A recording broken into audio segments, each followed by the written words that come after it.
So good afternoon, everyone. As just mentioned, I am the Personal Health Director for the agency. Next slide, please. This is the org chart for personal health. We have 7 program coordinators. We currently have 1 vacant position for a public health nutritionist position, which I hope to fill very soon. Next slide. Here's a list of all of our personal health programs and services that we offer.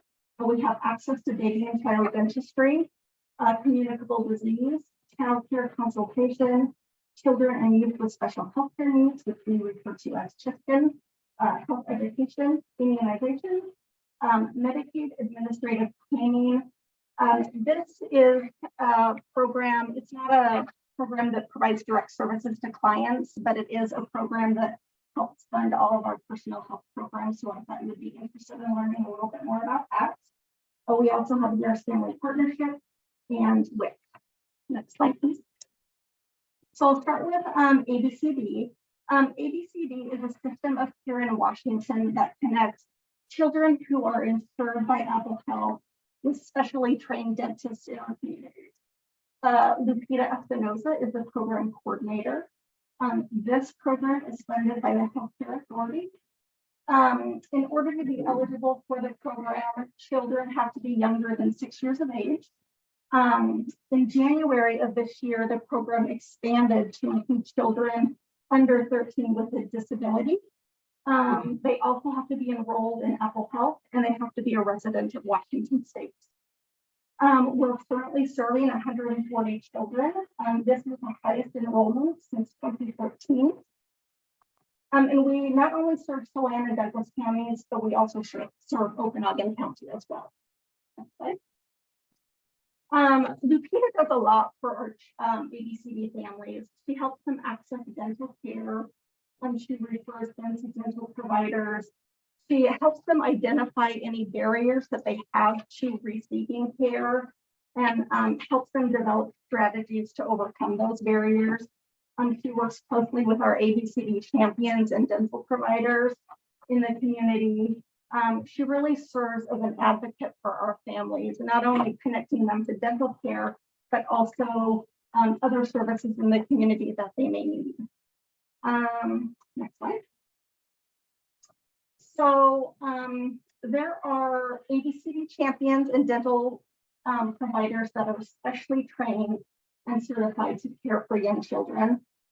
There is an incentive for dental providers to participate in this program, so they do get enhanced reimbursement fees from Medicaid for participating in the program. Families who need extra help making those dental appointments and keeping those appointments are provided by Lupita. And Lupita really works closely with those dental champions to recruit more providers to participate in the program. We currently have 3 ABCD champions and 36 ABCD providers in the 3 counties. Next slide. So these next 2 slides just show dental utilization across the state, and I know it's kind of blurry, hard to see.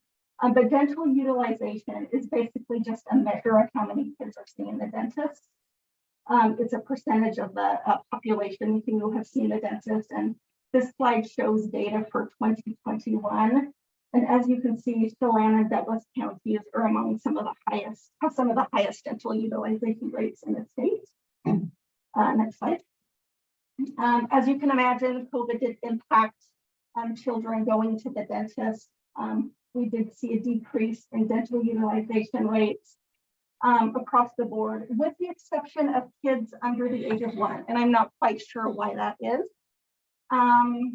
We did have 12 counties across the state that did see an increase in dental utilization.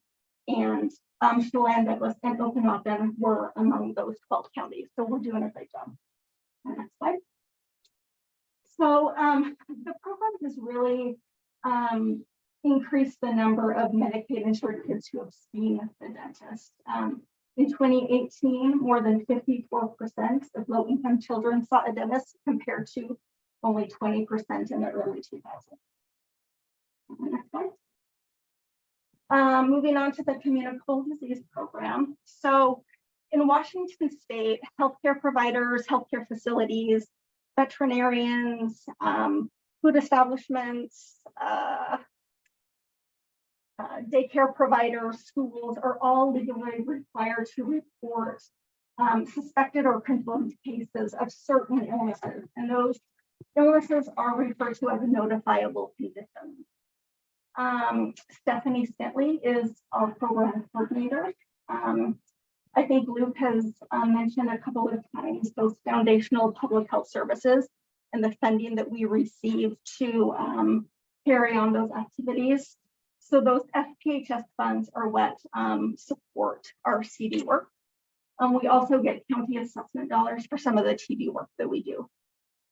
There are 32 immediately notifiable conditions, 32 conditions that are notifiable within 24 hours, 26 conditions that are notifiable within 3 business days, and 6 conditions that are notifiable on a monthly basis. So Stephanie is very busy looking up all of these reports. Usually in the morning, she logs into WGRS, which I'll talk about in a minute, and she sees all of the cases that have been assigned to our 2 counties. So she stays pretty busy. Next slide. This is a poster. It's very hard to read. I apologize. This is a poster that we share with our healthcare providers. It just lists all of the notifiable conditions that they're required to report to us. So why do we track all of these illnesses? Well, it helps us track any disease trends. It helps us identify the source of that illness and hopefully stop the spread to others. Next slide. Like I mentioned earlier, we do use some data systems for this work. The Washington Disease Reporting System, or WDRS, is the state surveillance system that we use. A lot of the labs report directly to WDRS. This is a secure form of communication between DOH and the local public health jurisdictions. We also use STIMS, which is basically WDRS for STI infections. We also use the electronic disease notification system, and this is a CDC web-based system that notifies LHJ of any incoming immigrants or refugees to our jurisdiction that have, any condition of public health significance. Usually it's TB. So I believe that our TB coordinator is the only staff member that uses EDN. Next slide. We offer TB case management services. Gay Jackson Albee is our TB coordinator. The local health jurisdiction is responsible for ensuring that anyone who is suspected of having TB, that they are promptly evaluated and start treatment right away. We work with a provider from Columbia Valley Community Health who's very knowledgeable in TB. Most of our local providers here are not familiar with working with TB. They're not comfortable treating TB clients, and so that's why we turn to a TB consultant for that work. We provide individualized treatment planning and case management for all of our active TB cases. Next slide. Some of the other responsibilities we have for TB are PAC B evaluations. So all immigrants and refugees who enter the country, they have to be screened for TB before they enter the country. That doesn't stop them from entering the country if a TB finding is made, but they require immediate follow-up once they arrive in our jurisdiction. And so our TB coordinator follows up with those folks to make sure that they get into treatment right away. We're also responsible for interjurisdictional transfers.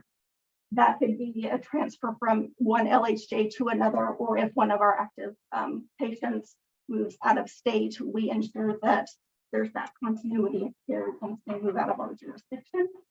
We also are responsible for international case management referrals. They actually had to do this a few months ago, I believe, and this is managed through the CDC. So if we have an active TB patient that we're treating in our jurisdiction and they travel outside of the country, we connect them with a provider out of country to ensure that they are receiving treatment while they are out of our jurisdiction. Next slide. We also provide child care consultation for licensed child care centers serving infants. So according to the WAC, any child care center that serves infants under the age of 12 months, they're required to either hire a nurse or contract with a nurse consultant. And so Gay Jackson LB is that consult nurse for us.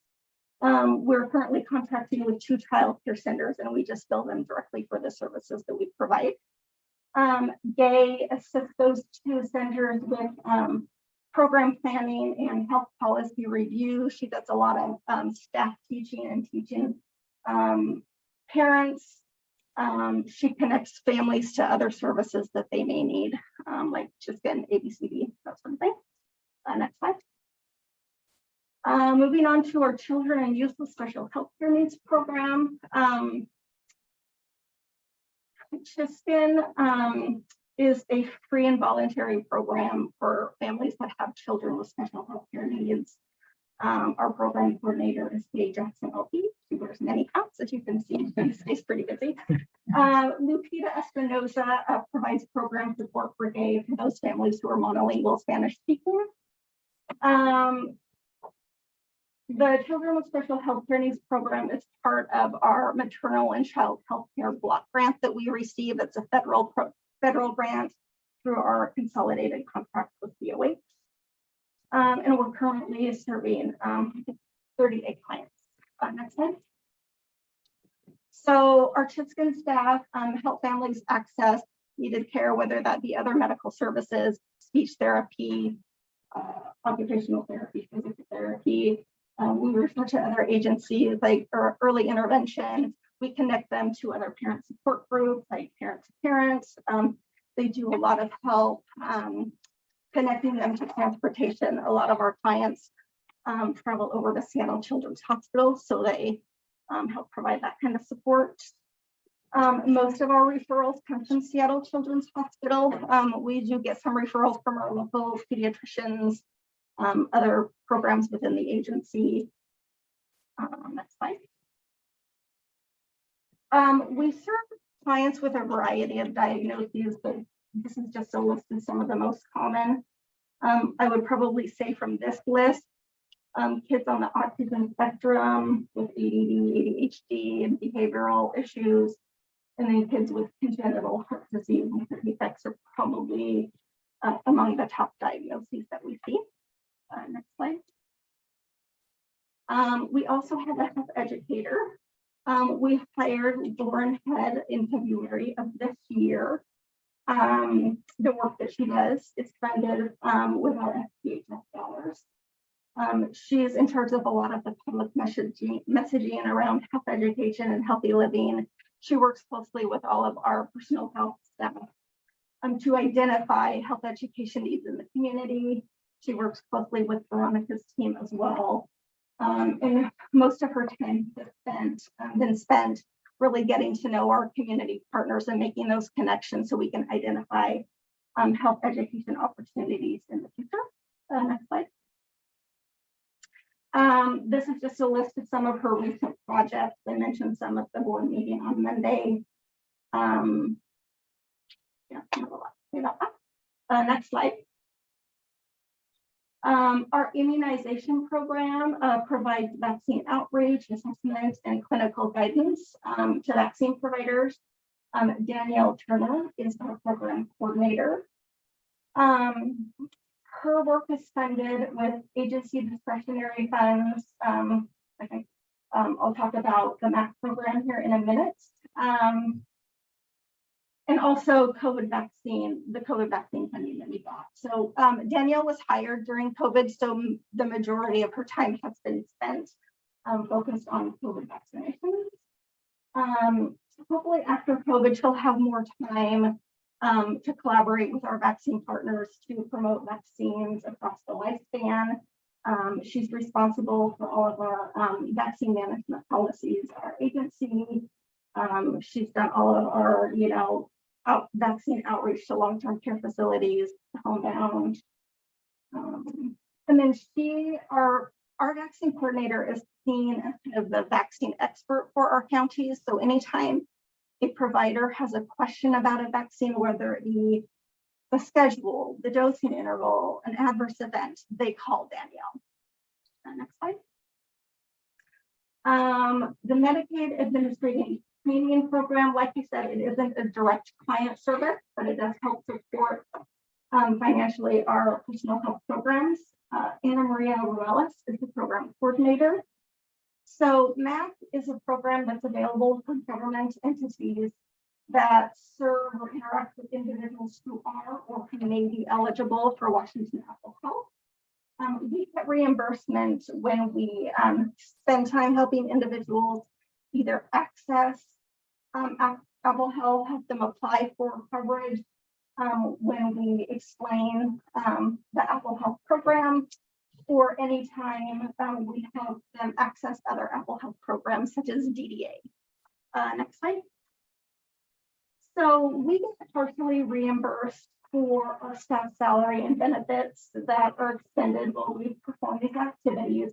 And that reimbursement is based on time studies that we complete. They're called random moments. So every personal health staff gets random moments that are kind of a pain, but it does generate revenue for the agency, so we continue to do it.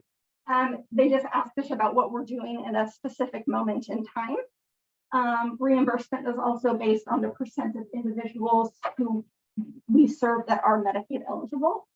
And then also on a federal financial participation rates, and the reimbursement comes from federal funds, federal Medicaid funds. Next slide. Next, we have Nurse Family Partnership. NFP is an evidence-based home visiting program for first-time moms. Janie Vandenbroek is our NFP supervisor, and we have 3 nurse home visitors. Our 3rd home visitor will be starting on Tuesday, so I'm very excited about that. We have a contract with the Department of Children, Youth, and Families. Money comes from the state general fund to support this program. Excuse me. And we also use some agency discretionary funds to help support the program because we're not fully funded through our DCYF contract. In order to be eligible for NFP, women have to be first-time pregnant moms.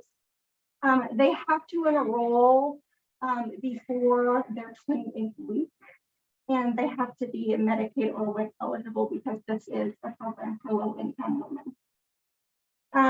Since we implemented the program in 2019, we have enrolled and served 94 families, 55 children, and have had 8 graduates. And of course, over that course of time, we've lost quite a few clients to attrition because it is a commitment on the client's part. Our nurses see the clients from the time of enrollment until the child is 2 years old. So it is a long program. We're currently serving 52 clients, and we're funded to serve 62. Next slide. So I use these next few slides from a presentation that we share with our community partners. So when I copy and paste it, it's kind of blurry, so I apologize.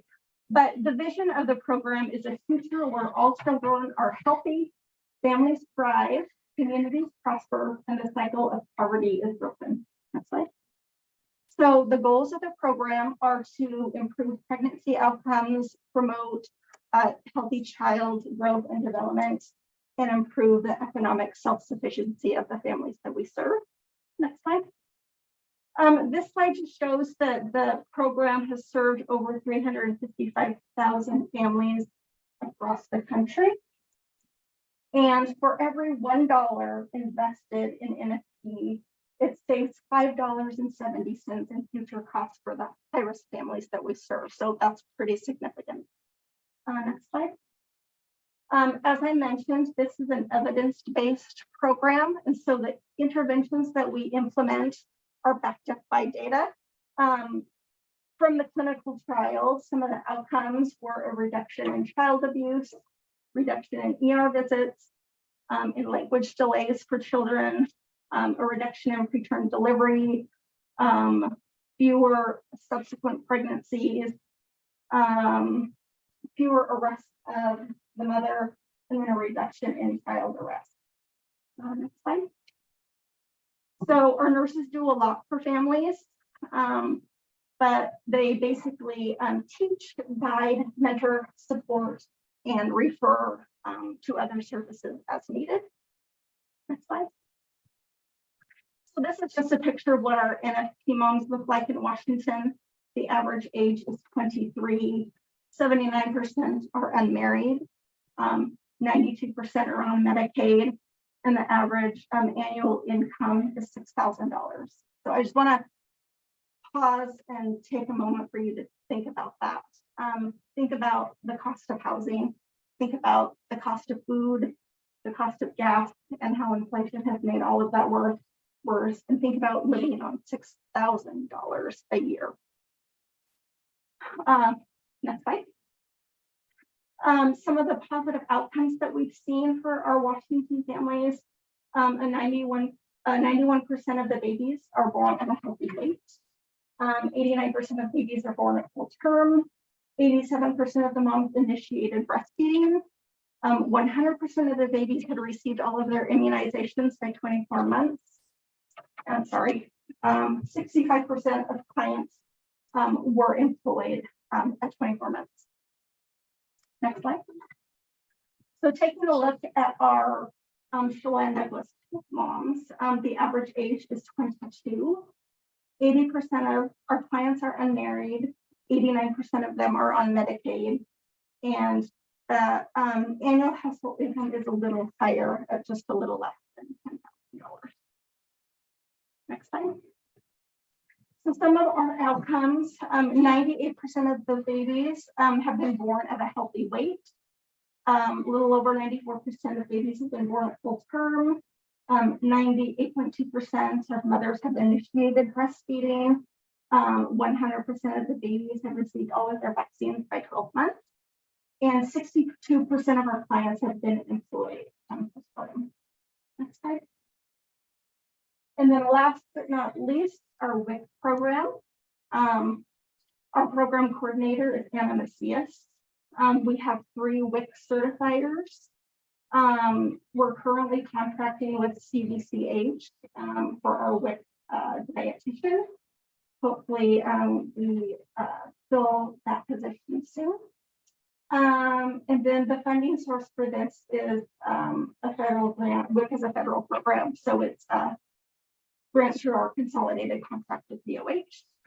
In order to be eligible for Wic, you have to be a resident of Washington State, to be a pregnant or nursing mom or a new mother, a child less than 6 years old or under 5, sorry, have a medical or nutritional need, and then meet the income requirements for the program. Our current caseload is 607 clients. Okay. And Wic really aims to safeguard the health of low-income women and children by providing that healthy foods, information on healthy eating, breastfeeding support, and then referrals to other health services. And this is just a list of all of the services that we're able to provide. Next slide. And then this is just a list of the food package or the food that we offer for Wic families. And I think that's the last slide. I know that was a lot of information, but I'd be happy to take any questions. How often do you see elevated blood lead in the